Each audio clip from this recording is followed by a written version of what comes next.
आज की वीडियो में हम सूरज रोटा की पौराणिक कथा सुनेंगे, तो कथा को पूरा सुनिएगा।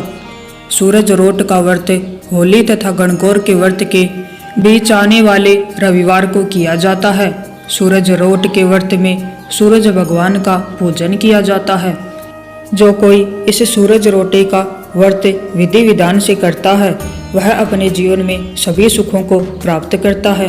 गणगौर पूजन करने वाली बालिकाओं एवं महिलाओं को सूरज रोट का व्रत जरूर रखना चाहिए। पूजा करने के बाद सूरज भगवान तथा विनायक महाराज की कथा सुनी जाती है।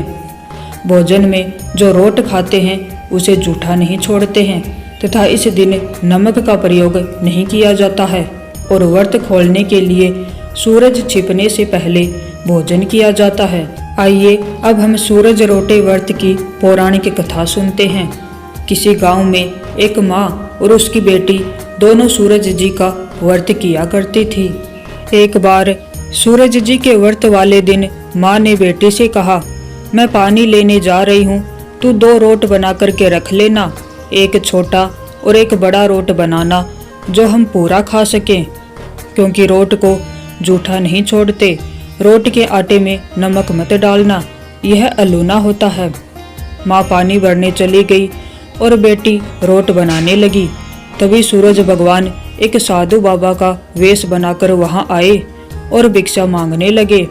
लड़की ने कहा, मेरी माँ का रोट तो बन गया है, पर मेरा रोट बनेगा, उसमें से आपको दूंगी। तब बाबा ने कहा, जो रोट बन चुका है उसी में से दे दो, नहीं तो मैं जा रहा हूँ। तब लड़की ने माँ के रोट में से टुकड़ा तोड़ करके दे दिया।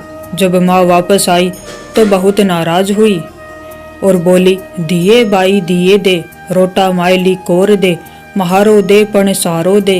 अर्थात, हे लड़की, मेरी रोटी का टुकड़ा दे दिया, मुझे मेरी रोटी साबुत दे। वह लड़की को मारने लगी। लड़की डर के मारे जंगल में भाग गई और एक पेड़ पर चढ़कर बैठ गई। सूरज भगवान ने सोचा, बेचारी लड़की को मेरे कारण घर से निकलना पड़ा, इसलिए इसकी रक्षा मुझे करनी ही पड़ेगी। सूरज भगवान रोज उसके लिए चूरमे का लड्डू और एक लोटा पानी लेकर आते। लड़की मजे से खा पी लेती और बैठी रहती। एक दिन एक राजा शिकार करते हुए उधर से निकला। थकान मिटाने के लिए उसी पेड़ के नीचे आराम करने के लिए रुक गया। राजा ने अपने सेवक से कहा, प्यास से जान निकली जा रही है, चुल्लू भर पानी मिल जाता तो प्राण बच जाते। पेड़ पर बैठी लड़की ने यह सुना तो उसने चुल्लू भर पानी डाल दिया। राजा ने पानी पी लिया। राजा ने कहा, अरे सेवक, आधी जान तो बच गई, एक चुल्लू पानी और मिल जाए तो आधी जान और बच जाएगी। लड़की ने फिर एक चुल्लू पानी डाल दिया। राजा ने पी लिया। राजा को आश्चर्य हुआ। उसने सेवक से कहा, ऊपर अवश्य कोई है, तू ऊपर चढ़ और देख कि कौन है। सेवक ऊपर चढ़ा तो उसे लड़की मिली। लड़की ने सेवक से कहा, भैया, तुम ये स्वादिष्ट लड्डू खा लो और पानी पी लो, पर राजा को मेरे बारे में मत बताना, कह देना कि ऊपर कोई नहीं है। पता नहीं राजा मेरे साथ कैसा व्यवहार करेगा। सेवक भूख प्यास से परेशान था। उसने लड्डू खाया, पानी पिया और नीचे जाकर राजा से कह दिया कि ऊपर कोई नहीं है। राजा ने सेवक से कहा, तू ऊपर गया तब तो थका हुआ था और आया तो तरोताजा दिख रहा है। नहाया और खाया हुआ मनुष्य छिपता नहीं है।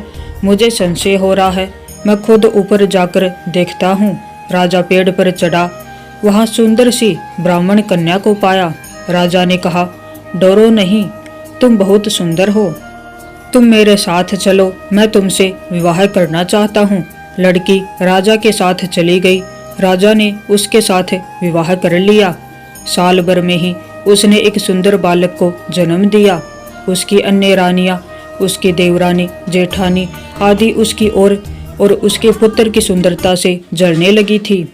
सूरज जी का व्रत आया तो लड़की ने रोट बनाया। दूसरी रानियों ने राजा से कहा, तुम्हारी नई रानी को रोट बनाना नहीं आता, उसका बनाया हुआ रोट खाओगे तो आपका पेट दुखेगा। रानी खाएगी तो कुंवर का पेट दुखेगा। नई रानी ने यह बात सुन ली और उसने रोट को थाली के नीचे छुपा दिया और सूर्य भगवान से सहायता के लिए प्रार्थना करने लगी।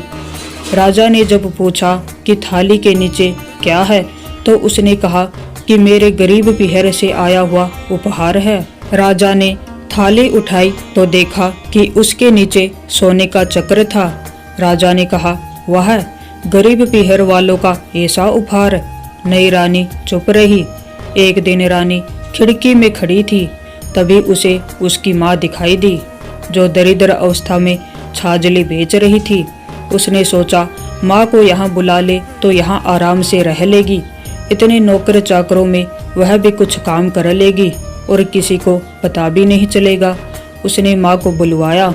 रानी की माँ आते ही वही बात दोहराने लगी, हे लड़की, मेरी रोटी का टुकड़ा दे दिया, मुझे मेरी रोटी साबुत दे। रानी ने सोचा, कहीं सबको पता न चल जाए कि मैंने अपनी माँ को इस तरह महल में बुलाया है, मुसीबत हो सकती है। उसने माँ को चुपचाप एक कमरे में रहने को कहा और बाहर से ताला लगा दिया। रानी की देवरानी जेठानी व अन्य रानियां राजा से कहने लगी कि नई रानी का व्यवहार संदेह पैदा करता है। एक औरत महल में घुसी थी पर वह वापस नहीं निकली। छोटी रानी ने यह सुन लिया। वह सूर्य भगवान से इस विपत्ति से बचाने की प्रार्थना करने लगी। राजा ने वहां आकर उस कमरे की चाबी मांगी। राजा ने कमरा खोला तो वहां सोने की एक मूर्ति थी। राजा ने पूछा, यह मूर्ति कहाँ से आई? रानी ने कहा, मेरे गरीब पीहर से उपहार आया है।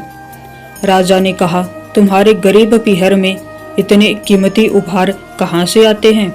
मुझे तुम्हारा पीहर देखना है, हम वहां चलेंगे। रानी ने फिर सूरज भगवान से मदद मांगी।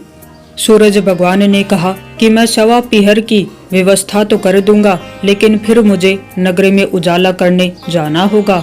सूर्य भगवान ने जंगल में माया की नगरी बसा दी। महल, जरोखे, बाग बगीचे, रिश्तेदार आदि सब माया से बना दिए।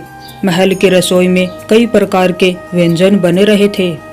सबसे मिलकर और खा पीकर रानी ने राजा से वापस चलने को कहा। राजा ने कहा, जल्दी क्या है, थोड़ा आराम कर ले। रानी ने बड़ी मुश्किल से राजा को वापस चलने के लिए मना लिया और वे रवाना हो गए। थोड़ी दूर जाने के बाद राजा को ध्यान आया कि उनकी कटार वहीं रह गई है। राजा ने सेवक को कटार लाने भेज दिया। सेवक वहां गया तो देखा कि वहां जंगल के सिवा कुछ भी नहीं था। कटार झाड़ी में पड़ी मिली। कटार लेकर सेवक आया और उसने यह सब राजा को बताया। राजा को तो पहले ही शक था। उसने तलवार निकाल ली और गुस्से में आकर रानी से सच बताने को कहा। रानी ने सब कुछ सच सच बता दिया और सूरज भगवान की कृपा और मदद के बारे में भी बताया। यह सब सुनकर राजा बहुत खुश हुआ और रानी को सूरज रोट का व्रत अच्छे से करने को कहा। रानी का मान और बढ़ गया। हे सूरज भगवान, जैसा सुख उस लड़की को मिला वैसा ही सुख यह कहानी कहने और सुनने वाले को भी प्राप्त हो।